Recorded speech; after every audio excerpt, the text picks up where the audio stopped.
आपको पता है कि आज हमारा भारत के साथ टाकरा है, इंडिया पाकिस्तान मैच हो रहा है।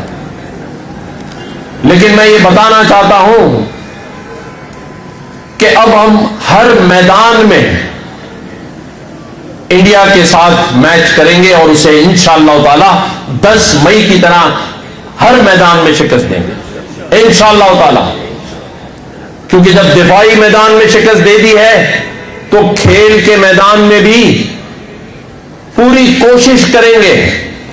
और यहां बैठे तमाम लोग मैं उनसे कहूंगा कि अपनी पाकिस्तान की टीम के लिए दुआ करें कि वो आज का मैच भारत से जीते। मेरा यह मानना है कि खेल में हार जीत होती है, लेकिन भारत ने इस खेल को उस मोड़ पे लाकर खड़ा कर दिया है क्योंकि वो खेल में भी सियासत कर रहा है।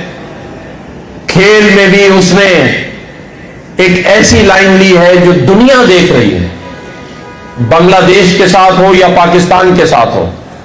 लेकिन मैं बांग्लादेशी भाइयों को भी यकीन दिलाना चाहता हूं कि आपका बदला भी हम लेंगे, क्योंकि 10 मई को हमने पूरी दुनिया को सोचने पे मजबूर कर दिया है